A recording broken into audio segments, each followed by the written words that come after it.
Did you know that over 1,000 ex-servicemen and women a year are slipping through the net and becoming homeless? That's the finding of a report out today, which for the first time has looked at what the provision is for single veterans right across the country. This report will be launched at the House of Lords later today as a call for more to be done, really, to help those who've served in the armed forces. We're going to talk to two people who've needed help from the charity Stoll. They're the people who've put the report together. Josh Crooks is a former Army veteran. Hi, Josh. Hello, you're Hi, right. I'm really well, thanks. Anita Johnson's with us as well. Not your real name, Anita. Hello. Hello. Before we hear your stories, Ed Titherley's here too. Hello, Ed. Morning. Now, you are the Chief Executive at Stoll. Just run us through this report, what you found. So we scoured every single local authority, every homeless charity, every veteran charity in the country, and we found some good news, but also some real challenges. So there is quite strong provision for veterans in this country, and there are some really good mechanisms to pick up veterans when they become homeless. But what we're finding is significant gaps. So we're asking for three key things. We're asking that when veterans transition out of the forces, we want a really consistent approach to make sure that every single veteran is asked the question about what they're going to do when they leave, and if there's an accommodation risk, then they are channeled through to the correct advice and appropriate housing. But when they're out in Civvy Street, there are too many agencies that simply aren't clued up about the veterans piece. So we're asking local authorities, charities, etc., to ask the question whether you're a veteran, and then channel them again through to the provision that is there. So that's the good news story. Yeah. Is that question not always automatically asked then? There is some really good practice, but it's just not consistent. So again, when you're leaving the forces, sometimes you're asked. Josh will talk about his experience, but it's not consistent. We did a Freedom Information Act request on local authorities. Over 70% of local authorities do ask the question whether you're a veteran, but then actually there's very inconsistent practice behind that as what they do with that information. Yeah. Some ask the question, then don't do anything. Josh, you were a sapper. Yeah, that's correct. I've spent happy times with engineers when I've been embedded in Iraq and Afghanistan before, and they were always the people who say, look, if we weren't here, none of this would be here. No, leading by the front, as exactly, usual. all on our shoulders. So you did that. I mean, you loved your time in the Army. Oh, yeah, definitely. I've had some fantastic experiences. I mean, only last year, whilst I was still serving, I had the opportunity to compete in the Warrior Games in Chicago. Wow. Yeah, so it's a step down from Invictus, but hopefully this year will be the Invictus. But, yeah... When it comes to my experience from the Army, I have no complaints. You know, I met some of the best blokes I could ever wish to meet. Again, opportunity to deploy all around the world. Yeah, I absolutely love my time in the military. Yeah. And why was it that you left? So, unfortunately, I got injured on a training exercise, and I was medically discharged after spending time in and out of Headley Court, and I was under the care of what's called a personal recovery unit. Okay. And that was in Colchester, where my recovery officer, Captain Kev Roberson, he really helped me out, you know, with the transition to civilian life. Yeah. Did you know, as soon as that injury happened, did you know quite quickly that was going to be the end of your career in the Army? To be fair, it was when I got back to... So I spent a week up in Newcastle Hospital, and when I come back down south to Tidworth, where my unit was, one of my good friends, he actually turned around and said, look, you need to consider your civvy options, basically. And it was upon hearing that, you know, I thought, yeah, maybe the transition has to begin now. And what did you know at that point about the transition, about what you might be offered, about what was available to you? Because there are ways to get different kinds of training. How did you find that out? To be honest, I had to find out a lot of it for myself, and it was only when I went over to the recovery unit. And like I say, my PRO, he helped me out. And because these guys, when you get injured, you know, some of the time you don't go to a recovery unit, and, you know, you do have to fend for yourself. I was one of the lucky few that actually got put under the care of a recovery unit. And like I say, it was my recovery officer who told me about Stoll and the Veterans Nomination Scheme, which enabled me to live independently. And, you know, he also helped me out with other side of things, be it employment, going through everything that you need, really. Yeah, isn't it? Basically, yeah. It wasn't a smooth transition for you, though. I mean, you ended up with Stoll, but in the meantime, I know you had something sorted out, didn't you? You had a place to go, but it fell through. Yeah, so I was living in private rent at the time, and unfortunately that fell through, and I ended up living in a caravan in Clacton-on-Sea. So yeah, cold in the winter. Yeah, definitely. I had no heat either, so it wasn't the best of places. Yeah, how long did you do that for? So it was pretty much from about October through to May.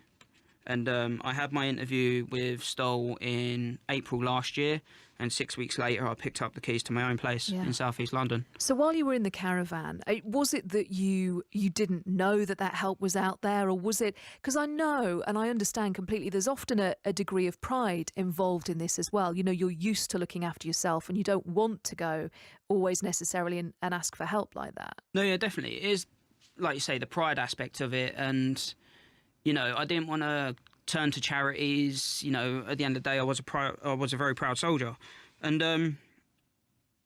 half of it was when my PRO found out, you know, he had a little go at me why I didn't raise it sooner. But as soon as he found out, he acted. But like I say, I can only speak from my personal experience. Yeah. And I bet that was a really difficult, I mean, we were laughing about the cold and the weather, but I bet that was a really, really tough few months living there like that. No, yeah, 100%, yeah. Yeah. You know, especially with my injury as well, the cold affects me, and yeah. Yeah. I mean, how do you find, Ed, people make their way to you? Because as Josh was saying there, eventually when his PRO knew what was going on, he pushed it through. But I imagine you get people coming to you from all different avenues, really. We do, and that's part of the call to action, is to make sure there's a really consistent approach to asking the question, identifying veterans whenever anyone approaches around homelessness. As a group of veterans charities, we've also started something called the Veterans Housing Advice Office, and that's a national call centre for any veteran either transitioning out like Josh or Anita, someone who served and left for a period of years, to make sure that there's that really clear access to information, and that's nationwide. Anita, let's talk about your story, because you were in the Navy, Yes. as was my brother for a while. My dad's R&R as well, so at this point, if they were here, they'd be saying senior service, and they'd be trying to wind you up, Josh, I think. And Anita, what happened in your case? Because I think what your two stories illustrate is that for everybody, it is completely different, really, how you find yourself in that situation. Oh, yes, definitely. Well, I found myself in that situation later on, years after I left the Navy, because I found myself fleeing domestic violence, and I was homeless and living in a refuge because I'd lost my home and my life savings as part of the domestic abuse, and I couldn't stay in the home that I was living in with my partner because I had to go in hiding basically from him, and at the time I managed to get a place in a refuge in London because I was finishing a degree.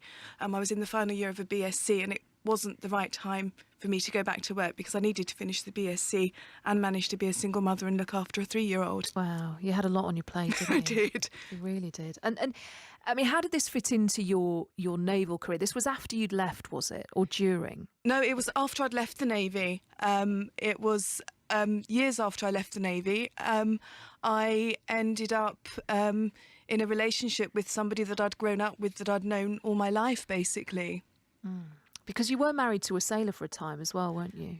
Yes, and he was the reason I left the Navy, because he was further advanced in his career than I was. And in those days, we did give up our careers for our husbands in those days. And we spent the first year of our marriage with him at sea and me in Naples, because I was doing a NATO job when the war was on in Bosnia. So we decided that I should leave the Navy to give our marriage a chance of working out. What I find interesting as well about your story, as you were saying, is that you never stop being a veteran, even if it's a long time after you left whatever force you were in. You know, that is always still there and still part of you. Yes, very much so. And it was because of a naval colleague who was my first boss when I was on my first job in the Navy. He was actually living at Stoll, and he was actually the person that he found out that he'd got in touch with me via Facebook, and he'd called me to see what was going on, and then I'd sort of said things had gone a bit wrong and I was in a refuge and homeless and things like that. And he said, well, why don't you get in touch with this place where I'm living? I don't know whether you can whether you're eligible or not. I got in touch with Stoll, and I've been living there ever since. Yeah. I bet you thought as well, actually, again, because you'd left the Navy and because you weren't part of it anymore and because a bit of time had elapsed, I mean, did you think that you maybe weren't eligible for that sort of thing? Oh, absolutely. It didn't even cross my mind, because what had happened was, whilst I was in the refuge, they'd told me to go to the local authority, and that I should have been priority because I had a child under 5. I was fleeing domestic violence, so I should have been first on the list. And not only that, I was a veteran, and I didn't even realise there was that specification. So there were 3 different things that put me on the top of the list, and they didn't take any notice at all. Yeah. I suppose ultimately then you were, once you found out what help was there, you were probably in a better position than a woman who hadn't been in the forces, because you had that place to go and they sorted you out and they gave you a flat. And if you hadn't have had that naval background, I don't know who would have been there for you. Well, I don't know what I would have done. I spent 6 months. The only thing that the local authority did was give me a list of landlords who supposedly took people on housing benefits, and it turned out not to be true at all. I spent months and months trying to finish a BSc, going and looking at flats, being turned down, and I don't know what would have happened to me if it hadn't been for Stoll. Yeah. Ed, is it one of those things, because we heard Josh's story and Anita's story, they're both very different, because in Josh's case, it was an accident that happened during training, something that was intrinsically linked with his career. And for Anita, it was something that happened in life after leaving the Navy. So it sounds like nobody is excluded from getting some kind of help. No, and that's the attitude of our charity and most of the veterans' charities as well. There is a particular emphasis on transition. I think that's really appropriate, because you've got serving personnel living in barracks, not living out in the community, and actually that transition piece is really important. When you get your pay slip at the end of the month, there's a reduction for the accommodation, but actually you don't pay rent, you're not paying council tax. So I think that transition is particularly important. But we also make the point about veterans, and that's why we want to prioritise them. They serve their country beyond what most of us do in our regular jobs. The contract goes beyond 9 to 5. You're making a huge commitment to the nation. You could potentially put yourself in the line of fire. You're under a different penal code. You're under command and control 24 hours a day. So you make considerable sacrifices. So we think that the veterans piece is particularly important, and that's why there's that whole life care that we extend to this community. Well, this is it, the military covenant, which is there, which is in place, and which clearly, in some cases, is working well, but in others is falling down. So where it is failing, whose fault is it? Is it councils who aren't helping people? Is it the government? Somebody isn't doing their job here. Yeah, I wish that was a one-word answer, to be honest. So that's why I think there's a number of targets for this call to action, and we'll be following up with all of them. The MOD is crucial, and we're already working with them closely to try and plug those gaps, because some people transition really well. In fact, majority of serving personnel transition really well. But there are some instances, and Josh is a great example, sadly ending up in a caravan. But local authorities are crucial, housing departments, to really be on board with the veterans piece. Homeless charities, advice services, GP surgeries even. We're pushing to make sure that they're really aware about the veterans piece and channel them through to the support and advice that's available. Yeah. What kind of response do you get when you push it in that way? Is it a question of people just not realising what they should be doing? Mostly, yes. I think most people are sympathetic to the veterans piece, to be honest, and it's more about a lack of knowledge. Hence the fact this national helpline, this veterans housing advice capability is really important. But ultimately, local authority, there are service directives for the serving personnel to make sure that when they leave, there are orders from the hierarchy to make sure you ask the question about accommodation when they leave, but they're not consistently applied. The Homelessness Act in 2012 also specifically makes reference to having veterans in local authority housing strategies, but again, it's just the inconsistency with which this is applied. So that's why we're making this call to action today, to really focus their minds to say, let's be consistent, let's make sure no veterans slip through the net. Is that inconsistency still as strong? Because I know you've identified in the past, if somebody was stationed in Germany, which obviously doesn't really happen anymore, Cyprus, there are still people there. Does it make a difference where you are? If you come out and you're in this country, is the help easier to access? Is the question more readily asked? It shouldn't do. There's still a brigade HQ in Germany, so it shouldn't make such a difference. And I guess that's the point about consistency here. If you're leaving through brigade, be it through the medical discharge route, through the personnel recovery unit, through there, each brigade has this transition team. Again, it should just be consistent, whether you're in Cyprus, Germany, or the UK. But there's another crucial point here about veterans: is it's not so easy. You don't have a local connection if you've just been posted. You don't get to choose where you get posted, so you don't have a local connection, and that's why local authorities also need to step up and make sure that when there's a veteran, again, they identify them and just channel them through to the correct support. It's worth saying, Ada, actually, just for clarity, when you do leave the forces, and I know there are different ways to leave, you might leave through choice or you might be medically discharged like Josh was, what should you get? What is the standard package when you leave?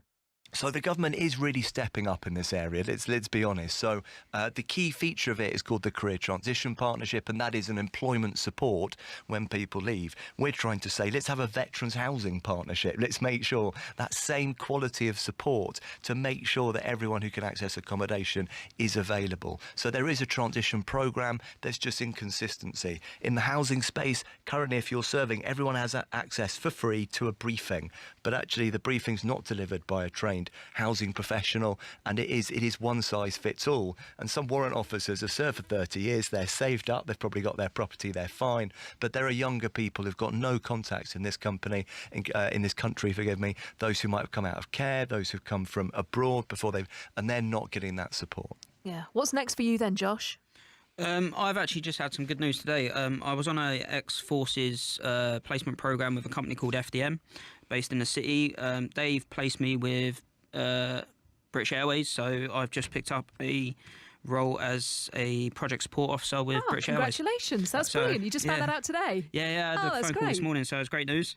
Well done. Well done. That's new and exciting, I guess. No, yeah, definitely. So, and I'd also just like to take the chance to thank Ed, Becky, Sophie and the guys at Stoll for what an amazing job they do and the services they provide, because it's not just housing. They offer employment support, even just going down to their veterans outreach scheme on a Wednesday night just to socialise with other veterans. It's just, it goes beyond measure, to be fair. Yeah. Anita, what about you? Did the BSc get completed? Yes. Oh, yes. I finished the BSc and I'm doing an MA now. Oh, wow. Unfortunately, I had health problems. I've had lots of operations the last few years, but I'm hoping to put that all behind me, finish the MA, and I've been interviewed for a job recently. So yes, there's lots going on. Oh, that is brilliant. Well, look, well done both of you, and thank you so much for coming on. Thank you. Thanks, Ed, as well. Good luck for the future. Josh Crooks there, former Army veteran, and Anita Johnson, who was in the Navy, and Ed Titherley as well, who's Chief Executive at Stoll.